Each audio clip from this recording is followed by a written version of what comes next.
നമസ്കാരം.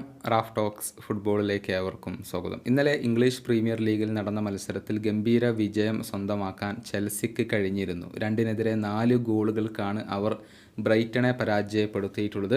മത്സരത്തിലെ ആദ്യ പകുതിയിൽ തന്നെ ഈ ആകെയുള്ള 6 ഗോളുകളും പിറന്നിരുന്നു. ചെൽസിക്ക് വേണ്ടി തിളങ്ങിയത് അവരുടെ സൂപ്പർ താരമായ കോൾ പാൽമറാണ്.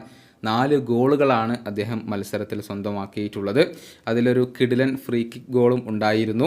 മത്സരത്തിൻ്റെ ആദ്യ പകുതിയിൽ തന്നെയാണ് അദ്ദേഹം ഈ ഒരു 4 ഗോളുകളും പൂർത്തിയാക്കിയിട്ടുള്ളത്.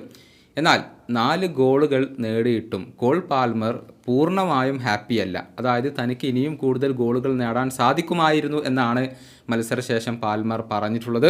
അദ്ദേഹത്തിൻ്റെ വാക്കുകൾ ഇങ്ങനെയാണ്: എനിക്ക് മത്സരത്തിൽ കൂടുതൽ ഗോളുകൾ നേടാമായിരുന്നു, 5-6 ഗോളുകൾ നേടാൻ സാധിക്കുമായിരുന്നു.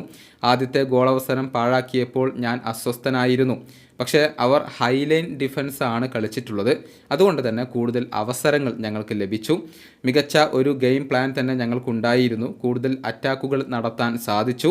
എതിരാളികൾ ശക്തരായിരുന്നു. 3 പോയിന്റുകൾ സ്വന്തമാക്കാൻ സാധിച്ചു. ഇനിയുള്ള മത്സരങ്ങളിലും എൻ്റെ ഏറ്റവും മികച്ച പ്രകടനം പുറത്തെടുക്കാൻ ഞാൻ ശ്രമിച്ചിരിക്കും. ഇതാണ് കോൾ പാൽമർ ഇപ്പോൾ പറഞ്ഞിട്ടുള്ളത്. ആദ്യ പകുതിയിൽ തന്നെ 4 ഗോളുകൾ നേടിയതോടുകൂടി അത് റെക്കോർഡായി മാറുകയായിരുന്നു. പ്രീമിയർ ലീഗിൻ്റെ ചരിത്രത്തിൽ ആദ്യമായിക്കൊണ്ടാണ് ഒരു താരം മത്സരത്തിൻ്റെ ആദ്യ പകുതിക്ക് മുന്നേ തന്നെ 4 ഗോളുകൾ നേടുന്നത്. ഈ പ്രീമിയർ ലീഗിൽ ആകെ 6 ഗോളുകളും 4 അസിസ്റ്റുകളുമാണ് ചെൽസിക്ക് വേണ്ടി അദ്ദേഹം സ്വന്തമാക്കിയിട്ടുള്ളത്. മാഞ്ചസ്റ്റർ സിറ്റി വിട്ടുകൊണ്ട് ചെൽസിയിലേക്ക് എത്തിയതിനു ശേഷം സ്ഥിരതയാർന്ന പ്രകടനം പുറത്തെടുക്കുന്ന സൂപ്പർ താരം കൂടിയാണ് കോൾ പാൽമർ. ഈ വീഡിയോയുടെ അവസാനിപ്പിക്കുന്നു. ഫുട്ബോൾ ലോകത്തെ കൂടുതൽ വിശേഷങ്ങളുമായി റാഫ് ടോക്സ് കൊണ്ടുവെത്താം.